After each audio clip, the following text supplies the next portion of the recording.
Hello class, good morning. I hope you all are doing well. My name is Ankit Kumar and I welcome you all in our YouTube platform channel. जैसा कि आपको पता है कि जो रसिया और Ukraine के बीच में कंटिन्यूसली एक वॉर छिड़ा हुआ है और इस वॉर की वजह से पूरा का पूरा जो ग्लोबल ऑर्डर है वो कहीं ना कहीं इफेक्टेड आपको होता हुआ दिख रहा है। तो अभी यहाँ पे स्विट्जरलैंड जो है इसका एक हिस्टोरिक बैकग्राउंड रहा है कि ये बहुत सारे पीस इनिशिएटिव इसने करवाए हैं, ठीक है। तो रिसेंटली हमने ये देखा कि स्विट्जरलैंड ने दोबारा से यूक्रेन रसिया के ऊपर पीस इनिशिएटिव स्टार्ट किया था। अब इस इनिशिएटिव के अंदर देखो प्रॉब्लम सबसे बड़ी क्या हुआ कि जब स्विट्जरलैंड ने ये सोचा 13 से 16 जून को अभी ये समिट हुआ और जब इस समिट की बात की जा रही थी तो रसिया को यहाँ से निगलेक्ट कर दिया गया था। स्टार्टिंग में रसिया को इनवाइट नहीं किया गया, लेकिन लास्ट में रसिया को इनविटेशन भेजा गया तो रसिया भी अपने एटीट्यूड पे रहा और उसने इस इनविटेशन को मानने से मना कर दिया। अब चूंकि ये पीस टॉक क्या हुआ, इसमें क्या निष्कर्ष निकल के आए, इसको आज हम जानने वाले हैं, ठीक है। साथ साथ देखो इंडिया के लिए ना रसिया बहुत ज़्यादा इंपॉर्टेंट है। इनफैक्ट अगर हम बात करें पीओके वाले रीजन में भी तो रसिया ने काफ़ी बार वीटो पावर का यूज़ करके हमारा हेल्प किया है। इनफैक्ट 1970s के टाइम पे जब हमने बांग्लादेश को लिबरेट किया था तो उस समय भी यूएसए के अगेंस्ट रसिया ने हमारी काफ़ी हेल्प की थी। तो आज इस सेशन में हम जानने वाले हैं कि क्या है पूरा का पूरा स्विस समिट और इसके अंदर क्या क्या चीज़ें हुई हैं और इंडिया ने क्या स्टैंड लिया है और इसका ग्लोबल इम्पैक्ट क्या होने वाला है। ये सारी चीज़ें अब हम डिस्कस करने वाले हैं, ठीक है। तो 2 डेज पीस समिट आपने देखा कि यूक्रेन के अंदर जो है 2 डे पीस समिट यहाँ पे कंक्लूड हुआ। अगर ओवरऑल बोला जाए तो 100+ डेलीगेशन ने इसको अटेंड किया था। 80+ कंट्री 80+ देशों के लोगों ने यहाँ पे अटेंड किया। साथ साथ कई बड़े बड़े ऑर्गेनाइजेशन ने भी इस समिट को अटेंड किया था। आपको पता है कि फरवरी 22 में रसिया यूक्रेन का वॉर स्टार्ट हुआ था और तब से लेके अभी तक ये वॉर रुकने का नाम नहीं ले रहा और इस वॉर की वजह से आपने देखा ग्लोबल ऑर्डर में काफ़ी सारे चेंजेस हुए। फॉर एग्जाम्पल रसिया के ऊपर बहुत सारी यूरोपियन यूनियन की कंट्री प्लस यूएसए ने सैंक्शन लगा दिया। इसके साथ साथ क्रूड ऑयल के प्राइस भी बढ़े घटे, साथ साथ गोल्ड के प्राइस भी बढ़े। तो कहीं ना कहीं इस वॉर की वजह से आपको एक इकोनॉमिक प्रॉब्लम भी, एक वर्ल्ड क्राइसिस आपको कहीं ना कहीं एक छोटे से लेवल पे से लेकिन देखने को मिला था। अब जब हम स्विट्जरलैंड की बात करते हैं ना तो स्विट्जरलैंड ये पहली बार नहीं कर रहा है। स्विट्जरलैंड का एक हिस्ट्री रहा है कि वो हमेशा से वो क्या करता है कि इनिशिएट करता है। इनफैक्ट जब इंडिया पाकिस्तान का भी जो वॉर चला था, कारगिल वॉर के बारे में जो हम बात करते हैं तो उसके बाद भी हमने ये देखा था कि स्विट्जरलैंड ने एक पीस इनिशिएटिव भेजा था, ठीक है। अब यहाँ पे चीज़ें क्या हुई, इस पीस इनिशिएटिव के अंदर बोला ये गया कि अभी जल्दी से जल्दी क्या करना है कि डायलॉग्स के थ्रू हमें क्या करना है कि इस वॉर को एंड करना है, क्योंकि इसकी वजह से कहीं ना कहीं ग्लोबल इकोनॉमिक ऑर्डर यहाँ पे डिस्टर्ब हो रहा है, ठीक है। अब पार्टिसिपेट करने के तो मैंने ऑलरेडी बता दिया 80 से ज़्यादा कंट्रियों ने यहाँ पे पार्टिसिपेट किया। 100+ डेलीगेट्स थे। 100+ इट मीन्स कि बड़े बड़े, जैसे आप प्राइम मिनिस्टर प्रेसिडेंट की बात करो जिनकी वैल्यूबल रिस्पेक्ट होती है, ऐसे लोगों ने यहाँ पे पार्टिसिपेट किया। अब यहाँ पे क्या क्या चीज़ें हुई इसको एक बार देख लेते हैं। तो 3 थीम था इसके अंदर। पहला थीम क्या था तो वो था न्यूक्लियर सेफ्टी का।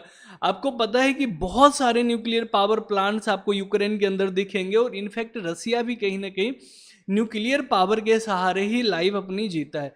दूसरा क्या है, फूड सिक्योरिटी। देखो अगर वॉर प्रोन एरिया है तो ऑब्वियसली वहाँ पे क्या है कि कल्टीवेशन करना बहुत ही वहाँ पे ज़्यादा वो सबसे बड़ा इशू क्रिएट कर देता है। और तीसरा क्या है कि प्रिजनर एक्सचेंज। ऑब्वियसली देखो अगर वॉर चल रहा है तो एक दूसरे को प्रिजनर भी बनाएंगे। ऑब्वियसली है ना कि अगर रसिया किसी रीजन में जीत रहा है तो रसिया क्या करेगा, यूक्रेन के लोगों को प्रिजनर बनाएगा। तो ये 3 चीज़ों के बारे में वहाँ पे बात की गई कि अगर आप अटैक कर रहे हो तो ऐसे रीजन में अटैक ना करें जहाँ पे न्यूक्लियर पावर प्लांट्स है। साथ साथ एग्रीकल्चर लैंड या ऐसी जगहों पे जो कि फूड स्टोरेज हैं वहाँ पे भी आपको नहीं करना चाहिए अटैक, ताकि फूड सिक्योरिटी का मसला बना ले। इससे पहले भी हमने देखा था कि ब्लैक सी के अंदर ब्लैक सी ग्रेन इनिशिएटिव देखा गया था जिसके अंदर भी फूड सिक्योरिटी की ही बात की गई है। साथ साथ एक ह्यूमैनिटेरियन बेसिस पे आपको क्या देखने को मिला तो प्रिजनर एक्सचेंज भी देखने को मिला, ठीक है। अब अगर हम बात करें तो यहाँ पे हुआ क्या है ये चीज़ देखो तो कहीं ना कहीं एक ग्लोबल ऑर्डर हमें ये दिख रहा है कि हर जगह क्या है कि यूक्रेन को यहाँ पे विक्टिम दिखाया जा रहा है, ठीक है। और यूक्रेन को ग्लोबल ऑर्डर में अगर देखा जाए, स्पेशली अगर यूरोपियन कंट्रीज और जो अमेरिका है, यूएसए है, ये सब क्या कर रहे हैं कि ये सब उसको विक्टिम दिखा रहे हैं और कहीं ना कहीं रसिया को टारगेट कर रहे हैं। इससे पहले चूंकि ये वॉर स्टार्ट होने का भी रीजन आपको यही पता है कि जो नेटो अलायंस के अंदर यूक्रेन सबमिट हो रहा था, इसी वजह से यहाँ पे ये आज चीज़ें आपको दिखे भी थे। तो ये कुछ वजह थी। अब इस वजह से क्या है कि रसिया जो है इससे अपना हाथ पीछा नहीं छोड़ सकता, क्योंकि रसिया को लास्ट टाइम पे बोला गया कि आप भी आ सकते हो समिट में, इसीलिए रसिया ने कहीं ना कहीं समिट में आने से मना कर दिया। अब इंडिया का स्टैंड क्या रहा, तो देखो ऑब्वियसली हमारे प्रधानमंत्री जो है नरेंद्र मोदी, ये वहाँ पे गए। ऑब्वियसली यहाँ पे हमने क्या किया, इस समिट को हमने अटेंड तो किया, लेकिन यहाँ पे हमने वोट नहीं डाले। क्यों नहीं डाले? क्योंकि उसके पीछे रीजन है। देखो, एक तरफ रसिया है जहाँ से हम क्रूड ऑयल वगैरह बहुत ही चीप क्वांटिटी में खरीदते हैं। दूसरी चीज़ क्या है कि रसिया के साथ रिलेशंस हमारे बहुत अच्छे हैं, चाहे पीओके वाला रीजन था, या मैंने भी आपको एग्जांपल से बताया था कि 1970s के दौरान जो हमारा वॉर छिड़ा था पाकिस्तान के साथ, तो उसमें भी जब अमेरिका पाकिस्तान को सपोर्ट करने आया तो रसिया कहीं ना कहीं हमें सपोर्ट कर रहा था। तो एक हमारा बहुत अच्छा रिलेशन है, तो इस रिलेशन को हम नहीं चाहेंगे कि कहीं ना कहीं ये रिलेशन हमारा खराब हो।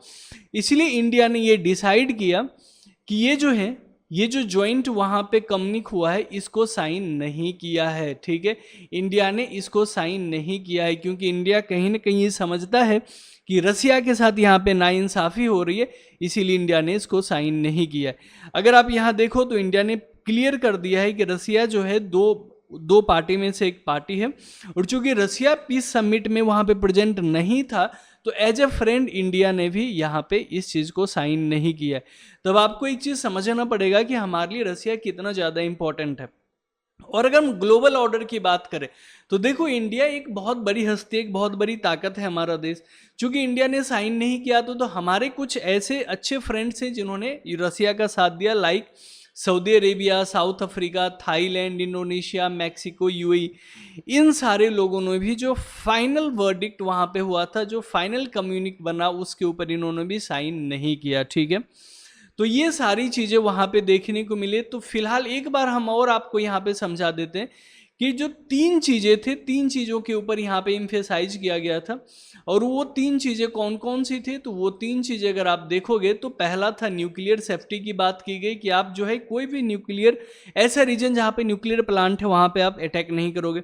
दूसरा फूड सिक्योरिटी की बात की है। देखो, ग्लोबल ऑर्डर की बात करें तो फूड सिक्योरिटी जो है वो बहुत ज़्यादा इम्पैक्ट डालता है, तो इसीलिए हमने क्या किया है कि यहाँ पे फूड सिक्योरिटी की भी बात की है। ठीक है, इसके साथ साथ अगर हम बात करें तो हमने क्या किया, प्रिजनर एक्सचेंज। देखो, ह्यूमैनिटेरियन बेसिस पे अगर आप प्रिजनर किसी को बनाते हो तो उसको क्या करना चाहिए कि वापस भी कर देना चाहिए, क्योंकि इससे कहीं ना कहीं एक बहुत बड़ा प्रॉब्लम्स क्रिएट हो जाता है। ठीक है, तो ये थे आपके सेशन। आई होप आपको ये स्विस पीस समिट समझ आ गया होगा कि इसके अंदर क्या क्या चीज़ें हुई आखिर कौन सी वो वजह थी जिसके अंदर इंडिया ने इस समिट के ऊपर साइन नहीं किया। ठीक है, अगर आपके कोई डाउट्स हो तो आप हमें कमेंट बॉक्स में पूछ सकते हो।